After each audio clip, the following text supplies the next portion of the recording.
ಚಿತ್ರದುರ್ಗ ಜಿಲ್ಲೆಯ ಹಿರಿಯೂರು ವಿಧಾನಸಭಾ ಕ್ಷೇತ್ರದಲ್ಲಿ ಇವತ್ತು ಬರ ಅಧ್ಯಯನಕ್ಕೆ ನಾನು, ನಮ್ಮ ಬೈರ್ತಿಯವರು, ನಮ್ಮ ನವೀನ್ ಅವರು ನಾವೆಲ್ಲ ಬಂದಿರೋವಂಥದ್ದು. ಇಲ್ಲಿ ಬರ ಬಂದು ರಾಜ್ಯದ ಜನ, ಅದರಲ್ಲೂ ವಿಶೇಷವಾಗಿ ಚಿತ್ರದುರ್ಗ ಮೊದಲಿಂದನೂ ಒಂದು ರೀತಿ ಬರಕ್ಕೆ ರೆಗ್ಯುಲರ್ ಬರುವಂಥ ಒಂದು ಜಿಲ್ಲೆ ಇದು. ಇಲ್ಲಿ ಸುಮಾರು 3 ಲಕ್ಷಕ್ಕೂ ಹೆಚ್ಚು ಬಿತ್ತನೆ ಮಾಡುವಂಥ ಜಾಗ ಇದೆ. ಆದರೆ ಬಿತ್ತನೆ ಆಗಿರೋದು ಇಲ್ಲಿ 60,000 ಮಾತ್ರ, ಅಂದರೆ 19% ಮಾತ್ರ, 19% ಮಾತ್ರ. ಇವತ್ತು ನಾವು ಬಂದು ನಿಂತಿರೋ ಹೊಲ ಸೂರ್ಯಕಾಂತಿ ಹೊಲ. ಇಲ್ಲಿ ರೈತ ಇಲ್ಲೇ ಇದ್ದಾನೆ ಪಕ್ಕದಲ್ಲಿ. ಒಟ್ಟು 13 ಎಕರೆ ಒಂದು ಜಮೀನು, ಅಣ್ಣ ತಮ್ಮಂದಿರದೆಲ್ಲ ಸೇರಿ 13 ಎಕರೆ ಜಮೀನಿದೆ. 90 ದಿನಕ್ಕೆ ಇದು ಕಟಾವು ಆಗಬೇಕು. ಈಗ 55 ದಿನ ಆಗಿದೆ. ಇನ್ನು ಮೊಗ್ಗುನೂ ಕೂಡ ಬಂದಿಲ್ಲ. ಕಳೆದ 1.5-2 ತಿಂಗಳಿಂದನೂ ಕೂಡ ಮಳೆನೂ ಕೂಡ ಬಂದಿಲ್ಲ. ಪ್ರಾರಂಭದ ಮಳೆಯಲ್ಲಿ ಬಿತ್ತನೆ ಮಾಡಿದ್ದಾರೆ.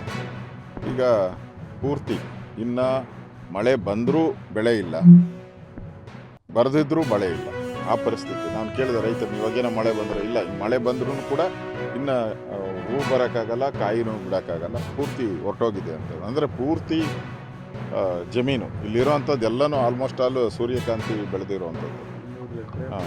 ಎಲ್ಲ ಕಡೆನೂ ಸೂರ್ಯಕಾಂತಿ ಬೆಳೆದಿರೋಂಥದ್ದು. ಅದಲ್ದಿರ ಜೋಳ, ಬೇರೆ ಬೇರೆ ಕಡೆ ಜೋಳ ಇದೆ,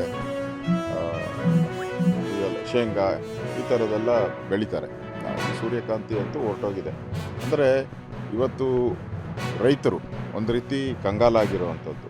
ಅಲ್ಲಿ ರೈತ ಹೇಳ್ತಾ ಇದ್ದಾರೆ, ಇಲ್ಲೇ ಇದರ ಪಕ್ಕದಲ್ಲಿ ಹೇಳ್ತಾ ಇದ್ದಾರೆ, ನಮಗೆ ಇನ್ನು ಇದರಲ್ಲಿ ನಾನು ಹೊಲದ ಕಡೆ ಬಂದೇ ಇಲ್ಲ, ಇವತ್ತೇ ನಾನು ಬಂದಿರೋದು ಅಂತ.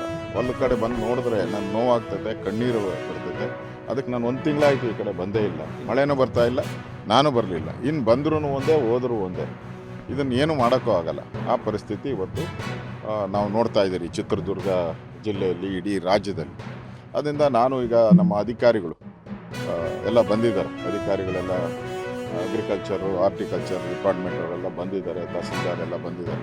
ನಾನು ಹೇಳಿದೆ, ಯಾವ ರೈತನಿಗೂ ಅನ್ಯಾಯ ಆಗಬಾರ್ದು, ಎಲ್ಲ ಕಡೆ ಹೋಗಬೇಕು. ಇನ್ನೂ ಕೇಳಿದೆ ರೈತರನ್ನ, ಯಾರು ಬಂದು ಅಧಿಕಾರಿಗಳು ಬಂದು ಇನ್ನೂ ಯಾರೂ ಸಮೀಕ್ಷೆನೇ ಮಾಡಿಲ್ಲ ಅಂತ, ನೋಡೂ ಇಲ್ಲ, ಬಂದು ಈ ಕಡೆ ಮುಖನೂ ಮಾಡಿಲ್ಲ, ಎಲ್ಲೋ ಆಫೀಸಲ್ಲಿ ಕೂತ್ಕೊಂಡು ವರದಿ ಮಾಡ್ತಾ ಇದ್ದಾರೆ.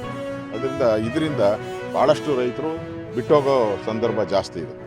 ಇನ್ಶೂರೆನ್ಸು ಅಷ್ಟೇ, ಅಷ್ಟು ಪ್ರಚಾರ ಮಾಡಿಲ್ಲ. ಈ ಜಿಲ್ಲೆಯಲ್ಲಿ ಇನ್ಶೂರೆನ್ಸು ಸಿಗುತ್ತೆ ಅಂಥೇಳಿ ಪ್ರಚಾರ ಮಾಡಿಲ್ಲ.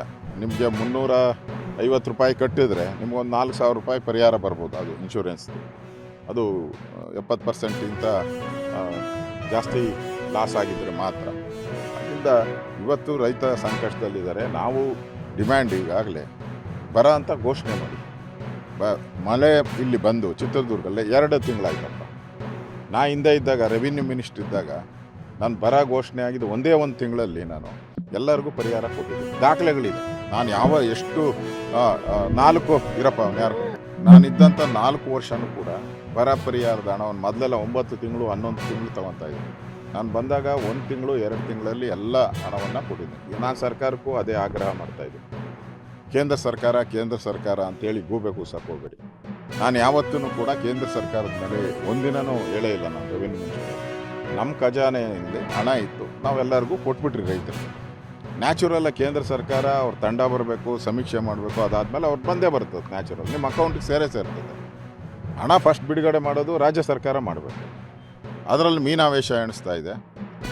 ಇಲ್ಲಿ ನೋಡಿ, ಯಾರಾದರೂ ಜಿಲ್ಲಾ ಮಂತ್ರಿಗಳು, ಮುಖ್ಯಮಂತ್ರಿನೂ ಅಷ್ಟೇ, ಕಾಟಾಚಾರಕ್ಕೆ ಒಂದು ಕಡೆ ಬಂದ್ಬಿಟ್ಟು ಹೊರಟೋದು. ನಾನು ಈ ಬರ ಸಂಬಂಧಪಟ್ಟಂತೆ 15 ದಿನದಿಂದಲೇ ನಾನು ಕಾವೇರಿ KRSಗೆ ಹೋಗಿದ್ದೆ. ಮಂಡ್ಯ ಜಿಲ್ಲೆಯಲ್ಲಿ ಕಬ್ಬು ಒಣಗಿರೋ ಕಡೆ ಹೋಗಿದ್ದೆ. ನಾನು 15 ದಿನದಿಂದಲೇ ನಾನು ಪ್ರವಾಸ ಮಾಡ್ತಾಯಿದ್ದೀನಿ. ಇದು 2ನೇ ಕಂತಲ್ಲಿ ನಾನು ಪ್ರವಾಸ ಮಾಡ್ತಾ ಇರೋದು. ಅಂದರೆ ರೈತರ ಸಂಕಷ್ಟದಲ್ಲಿರುವಾಗ ನೀವು ಮಂತ್ರಿಮಂಡಲ ಮುಖ್ಯನೋ, ರೈತರ ಸಂಕಷ್ಟ ಮುಖ್ಯನೋ? ನೀವು ಮಂತ್ರಿ ಮಾಡೋದು ಒಂದು 4 ದಿನ ನಿಧಾನ ಆದರೂ ಸರಿ, ಈ ರೈತರ ಸಂಕಷ್ಟಕ್ಕೆ ಸ್ಪಂದನೆ ಮಾಡಬೇಕಾಯಿತು. ಆದರೆ ನೀವು ಅದನ್ನು ಬಿಟ್ಬಿಟ್ಟು ನಿಮ್ಮ ಅಧಿಕಾರದ ಲಾಲಾಸೆಗೋಸ್ಕರ, ಅಧಿಕಾರ ಕಬಳಿಕೆ ಮಾಡೋಕ್ಕೋಸ್ಕರ, ಲೂಟಿ ಹೊಡೆಯೋದಕ್ಕೋಸ್ಕರ ಇವತ್ತು ರೈತರ ಕಡೆ ನೋಡ್ತಾನೆ ಇಲ್ಲ, ಪ್ರವಾಸ ಮಾಡ್ತಾ ಇಲ್ಲ. ಮಾತೆತ್ತರೆ ದಿನನಿತ್ಯ ದೇರಳಿ. ಇದುವರೆಗೂ ಮುಖ್ಯಮಂತ್ರಿಗಳು 3 ಬಾರಿ ದೆಹಲಿ ಯಾತ್ರೆ ಆಯಿತು. ಅಲ್ಲೋಗಿ ಕಾಕ್ರೋಚ್ ಪಾರ್ಟಿ ಜೊತೆ ಬೆಳಗ್ಗೆಯಿಂದ ಸಂಜೆವರೆಗೂ ಕೂತ್ಕೊಂಡು ಪ್ರತಿಭಟನೆ ಮಾಡೋಕ್ಕಾಗುತ್ತೆ. ಇಲ್ಲಿ ರೈತರು ಹೊಲಗಳಿಗೆ ಬಂದು ಕೂತ್ಕೊಂಡು ರೈತರ ಸಂಕಷ್ಟ ಕೇಳೋಕ್ಕೆ ನಿಮ್ಗೆ ಯೋಗ್ಯತೆ ಇಲ್ಲ ಅಂದರೆ ಈ ಸರ್ಕಾರ ಬದುಕಿದೆಯಾ ಸತ್ತಿದೆಯಾ ಅಂತ ಜನ ಕೇಳ್ತಾ ಇದ್ದಾರೆ. ಅದಕ್ಕೋಸ್ಕರ ನಾವು ತಂಡವಾಗಿ ನಾನು ಬೈರ್ತಿಯವರೆಲ್ಲರೂ ಕೂಡ ಬಂದಿರೋವಂಥದ್ದು ನ್ಯಾಯ ಸಿಗಬೇಕು. ನ್ಯಾಯ ಸಿಗೋಕ್ಕೆ ನಾವು ಹೋರಾಟ ಮಾಡ್ತೀರಿ. ಈಗಾಗಲೇ ಇಡೀ ರಾಜ್ಯಾದ್ಯಂತ BJPಯ ಎಲ್ಲ ನಮ್ಮ ಪ್ರಮುಖ ನಾಯಕರು ಕೂಡ ಈಗಾಗಲೇ ಎಲ್ಲ ಕಡೆ ಬರ ಅಧ್ಯಯನಕ್ಕೆ ಹೋಗಿದ್ದಾರೆ. ಆ ವರದಿಯನ್ನು ನಾನು ತೊಗೊಳ್ತೀನಿ. ವಿಧಾನಸಭಾ ಅಧಿವೇಶನ ಏನು ಶುರುವಾಗ್ತದೆ 13ನೇ ತಾರೀಕು, ಅದರಲ್ಲಿ ಮೊದಲ ವಿಚಾರವಾಗಿ ಈ ಬರದ ವಿಚಾರನೇ ಮೊದಲ ಆದ್ಯತೆಯಾಗಿ ನಾವು ತೆಗೆದುಕೊಂಡು ರೈತರಿಗೆ ನ್ಯಾಯ ಕೊಡಿಸ್ತೀರಿ. ಅದರಿಂದ ರೈತರು ಯಾರೂ ಪಾಪ ಈ ಸರ್ಕಾರ ಬಂದ ಮೇಲೆ ಭಾಳ ಆತ್ಮಹತ್ಯೆಗಳು ಜಾಸ್ತಿ ಆಗ್ತಾಯಿದೆ. ಸುಮಾರು 3,000ಕ್ಕೂ ಹೆಚ್ಚು ಈ ಸರ್ಕಾರ ಬಂದ ಮೇಲೆ 3,000ಕ್ಕೂ ಹೆಚ್ಚು ಆತ್ಮಹತ್ಯೆಗಳಾಗ್ತಾಯಿದೆ. ಈಗ ರೈತರು ಯಾರೂ ಕೂಡ ಕಂಗೆಡೋದು ಬೇಡ. ನಿಮ್ಮ ಜೊತೆ ನಾವಿದ್ದೀರಿ. ಸರ್ಕಾರದಿಂದ ಏನೇನು ಬರಬೇಕೋ ಅದೆಲ್ಲ ಹಣವನ್ನು ನಾವು ಕೊಡಿಸ್ತೀರಿ. ವಿಧಾನಸಭೆಯಲ್ಲೂ ಕೂಡ ಇದನ್ನು ಹಿಂದೆ ನನ್ನ ಆ ಒಂದು ಅವಧಿಯಲ್ಲಿ ನಡೆದಂಥ ಬೆಳವಣಿಗೆ ಹೇಳ್ತೇನೆ. ಯಾಕಂದರೆ ಮೊದಲೇ ನಾವು ಬಿಳಿಗುಂಟೂರಲ್ಲಿ 192 TMC ನೀರು ಕೊಡಬೇಕಾಗಿತ್ತು. ಅದನ್ನ ಕಾವೇರಿ ಅಂತಿಮ ತೀರ್ಪದಲ್ಲೇ ಅದನ್ನು ಕಡಿತಗೊಳಿಸಿ 177 TMC ಮಾಡಿದೆ. ಸೊ ಸುಮಾರು 14+ TMC ನಮಗೆ ಅವ್ರಿಗೆ ಕಡಿಮೆ ಆಯಿತು, ನಮಗೆ ಜಾಸ್ತಿ ಆಯಿತು ಅಂತ ತಿಳ್ಕೊಂಡು. ಸೊ ಅದನ್ನು ತಗೊಂಡು ಮತ್ತು ಬೆಂಗಳೂರಿಗೂ ಕೂಡ ಇವತ್ತು 4.75 TMC ಅದು ಕನ್ಸಂಪ್ಟಿವ್ ಮತ್ತು ನಾನ್ ಕನ್ಸಂಪ್ಟಿವ್ ಮಾಡಿದೆ. ಒಂದು 25 TMC ಆಗುತ್ತೆ. 15, 14, ಒಂದು 25 ಅಂದರೆ ಸುಮಾರು 38-39 TMC ಆಗುತ್ತೆ. ಪ್ಲಸ್ ಫ್ಲಡ್ ವಾಟರ್ ವ್ಯರ್ಥವಾಗಿ ಪ್ರತಿ ವರ್ಷ ಇವತ್ತು ದಿವಸ ಸಮುದ್ರಕ್ಕೆ ಹರಿದಾಗುವಂಥದ್ದು. ಇದೆಲ್ಲವನ್ನು ಇಟ್ಕೊಂಡೇ ಇವತ್ತು ದಿವಸ ನಾವು ಅಂತೂ 65 TMC ಒಂದು ಮೇಕೆದಾಟು ಡ್ಯಾಮ್ಗೆ ಹೊಸ ಪ್ರಸ್ತಾವನೆಯನ್ನು ಇವತ್ತು ನಾನಿದ್ದಾಗೆ ಒಂದು ರೀಜನಲ್ ಆಫೀಸ್ ಕಳಿಸಿದ್ವಿ. ಯಾಕಂದರೆ ಅದಕ್ಕೆ ಜಸ್ಟಿಫಿಕೇಷನ್ ಇದೆ. ಯಾಕಂದ್ರೆ ನಮಗೆ 14.5 TMC ಸಿಕ್ಕಿದೆ, ಅವ್ರು ಕಡಿಮೆಯಾಗಿ ನಮ್ಗೆ ಸಿಕ್ಕಿದೆ. ಅದನ್ನ ಸ್ಟೋರ್ ಮಾಡ್ಕೋಬೇಕಾ? ಬೆಂಗಳೂರು ಕುಡಿ ನೀರಿಗೆ ಸುಮಾರು ಕನ್ಸಂಪ್ಟಿವ್ ನಾನ್ ಕನ್ಸಂಪ್ಟಿವ್ ಯೂಸ್ನಲ್ಲಿ ಸುಮಾರು 20-25 TMC ಬರ್ತದೆ. ಅದನ್ನು ನಾವು ಸ್ಟೋರ್ ಮಾಡ್ಕೋಬೇಕಾ? ಫ್ಲಡ್ನಾಗಿ ಬಂದಿದ್ದಂಥ ನೀರನ್ನು ನಾವು ಸ್ಟೋರ್ ಮಾಡ್ಕೋಬೇಕಾ? ಮತ್ತು ಇದೆಲ್ಲವೂ ಕೂಡ ಮಾಡ್ಕೊಂಡು ನಾವು ಮೇಕೆದಾಟು ಮಾಡೋದ್ರಿಂದ, ಕನ್ಸರ್ವ್ ಮಾಡೋದ್ರಿಂದ ತಮಿಳುನಾಡಿಗೂ ಕೂಡ ಸಂಕಷ್ಟ ಸಂದರ್ಭದಲ್ಲಿ ನಾವು ಅವರಿಗೆ ಸಹಾಯ ಮಾಡಲಿಕ್ಕೆ ಆಗ್ತದೆ. ತಮಿಳುನಾಡಿಗೂ ಕೂಡ ಇದು ಅನುಕೂಲ ಇದೆ. ಆದರೆ ಅಲ್ಲಿ ಏನಾಗಿದೆ, ರಾಜಕೀಯ ಇಶ್ಯೂ ಆಗಿದೆ. ಅಲ್ಲಿ ಯಾರು ಇದರಲ್ಲಿ ಮೆರಿಟ್ ಏನು ಸತ್ಯ ಎಲ್ಲರಿಗೂ ಗೊತ್ತಿದೆ.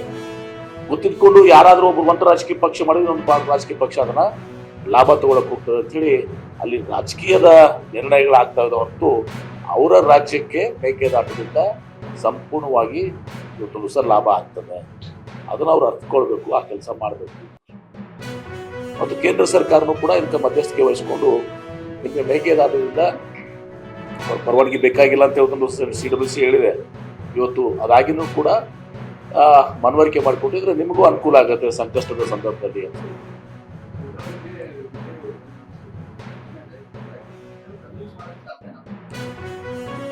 ಮಾಡ್ತಾರೆ. ನಮ್ಮ ಮುಖ್ಯಮಂತ್ರಿಗಳು ಅವರು ಕೂಡ ನೀರಾವರಿ ಸಚಿವರಾಗಿ ಕೆಲಸ ಮಾಡಿದ್ದಾರೆ. ಹಿಂದೆ ಅವತ್ತು ರಾಮಲಿಂಗ ಇದ್ದಾರೆ, ಎಲ್ಲರೂ ಕೂಡ ಎಕ್ಸ್ಪರ್ಟ್ಸ್, ಎಲ್ಲರೂ ಹೋಗಿ ಕನ್ವಿನ್ಸ್ ಮಾಡುವಂಥ ಕೆಲಸ ಮಾಡ್ತಾರೆ. ನಾನು ನಿಶ್ಚಿತವಾಗಿಯೂ ಕೂಡ ನಾನು ಇದನ್ನು ಹಿಂದೆ ನನ್ನ ಆ ಒಂದು ಅವಧಿಯಲ್ಲಿ ನಡೆದಂಥ ಬೆಳವಣಿಗೆ ಹೇಳ್ತೇನೆ. ಯಾಕಂದರೆ ಮೊದಲೇ ನಾವು ಬಿಳಿಗುಂಟೂರಲ್ಲಿ 192 TMC ನೀರು ಕೊಡಬೇಕಾಗಿತ್ತು. ಅದನ್ನ ಕಾವೇರಿ ಅಂತಿಮ ತೀರ್ಪದಲ್ಲೇ ಅದನ್ನು ಕಡಿತಗೊಳಿಸಿ 177 TMC ಮಾಡಿದೆ. ಸೊ ಸುಮಾರು 14+ TMC ನಮಗೆ ಅವ್ರಿಗೆ ಕಡಿಮೆ ಆಯಿತು, ನಮಗೆ ಜಾಸ್ತಿ ಆಯಿತು ಅಂತ ತಿಳ್ಕೊಂಡು.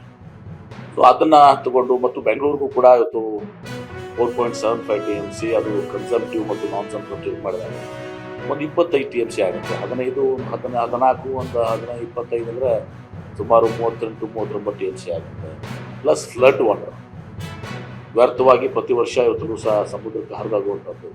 ಇದೆಲ್ಲವನ್ನು ಇಟ್ಕೊಂಡೇ ಇವತ್ತು ದಿವಸ ನಾವು ಅಂತೂ 65 TMC ಒಂದು ಮೇಕೆದಾಟು ಡ್ಯಾಮ್ಗೆ ಹೊಸ ಪ್ರಸ್ತಾವನೆಯನ್ನು ಇವತ್ತು ನಾನಿದ್ದಾಗೆ ಒಂದು ರೀಜನಲ್ ಆಫೀಸ್ ಕಳಿಸಿದ್ವಿ. ಯಾಕಂದರೆ ಅದಕ್ಕೆ ಜಸ್ಟಿಫಿಕೇಷನ್ ಇದೆ. ಯಾಕಂದ್ರೆ ನಮಗೆ 14.5 TMC ಸಿಕ್ಕಿದೆ, ಅವ್ರು ಕಡಿಮೆಯಾಗಿ ನಮ್ಗೆ ಸಿಕ್ಕಿದೆ. ಅದನ್ನ ಸ್ಟೋರ್ ಮಾಡ್ಕೋಬೇಕಾ? ಬೆಂಗಳೂರು ಕುಡಿ ನೀರಿಗೆ ಸುಮಾರು ಕನ್ಸಂಪ್ಟಿವ್ ನಾನ್ ಕನ್ಸಂಪ್ಟಿವ್ ಯೂಸ್ನಲ್ಲಿ ಸುಮಾರು 20-25 TMC ಬರ್ತದೆ. ಅದನ್ನು ನಾವು ಸ್ಟೋರ್ ಮಾಡ್ಕೋಬೇಕಾ? ಫ್ಲಡ್ನಾಗಿ ಬಂದಿದ್ದಂಥ ನೀರನ್ನು ನಾವು ಸ್ಟೋರ್ ಮಾಡ್ಕೋಬೇಕಾ? ಮತ್ತು ಇದೆಲ್ಲವೂ ಕೂಡ ಮಾಡ್ಕೊಂಡು ನಾವು ಮೇಕೆದಾಟು ಮಾಡೋದ್ರಿಂದ, ಕನ್ಸರ್ವ್ ಮಾಡೋದ್ರಿಂದ ತಮಿಳುನಾಡಿಗೂ ಕೂಡ ಸಂಕಷ್ಟ ಸಂದರ್ಭದಲ್ಲಿ ನಾವು ಅವರಿಗೆ ಸಹಾಯ ಮಾಡಲಿಕ್ಕೆ ಆಗ್ತದೆ. ತಮಿಳುನಾಡಿಗೂ ಕೂಡ ಇದು ಅನುಕೂಲ ಇದೆ. ಆದರೆ ಅಲ್ಲಿ ಏನಾಗಿದೆ, ರಾಜಕೀಯ ಇಶ್ಯೂ ಆಗಿದೆ. ಅಲ್ಲಿ ಯಾರು ಇದರಲ್ಲಿ ಮೆರಿಟ್ ಏನು ಸತ್ಯ ಎಲ್ಲರಿಗೂ ಗೊತ್ತಿದೆ. ಗೊತ್ತಿಟ್ಕೊಂಡು ಯಾರಾದರೂ ಒಬ್ರು ಒಂದು ರಾಜಕೀಯ ಪಕ್ಷ ಮಾಡಿದ್ರೆ ಒಂದು ರಾಜಕೀಯ ಪಕ್ಷ ಅದನ್ನ ಲಾಭ ತಗೊಳಕ್ ಹೋಗ್ತದೆ ಅಂತೇಳಿ ಅಲ್ಲಿ ರಾಜಕೀಯದ ನಿರ್ಣಯಗಳಾಗ್ತಾ ಇದಾವೆ ಹೊರತು ಅವರ ರಾಜ್ಯಕ್ಕೆ ಮೇಕೆದಾಟದಿಂದ ಸಂಪೂರ್ಣವಾಗಿ ಸರ್ ಲಾಭ ಆಗ್ತದೆ. ಅದನ್ನ ಅವ್ರು ಅರ್ಥಕೊಳ್ಬೇಕು, ಆ ಕೆಲಸ ಮಾಡಬೇಕು. ಮತ್ತು ಕೇಂದ್ರ ಸರ್ಕಾರನೂ ಕೂಡ ಇದಕ್ಕೆ ಮಧ್ಯಸ್ಥಿಕೆ ವಹಿಸ್ಕೊಂಡು ನಿಮಗೆ ಮೇಕೆದಾಟದಿಂದ ಪರವಾನಗಿ ಬೇಕಾಗಿಲ್ಲ ಅಂತ ಇವತ್ತೊಂದು CWC ಹೇಳಿದೆ. ಇವತ್ತು ಅದಾಗಿನೂ ಕೂಡ ಮನವರಿಕೆ ಮಾಡಿಕೊಟ್ಟಿದ್ರೆ ನಿಮಗೂ ಅನುಕೂಲ ಆಗುತ್ತೆ ಸಂಕಷ್ಟದ ಸಂದರ್ಭದಲ್ಲಿ ಅಂತ ಹೇಳಿ.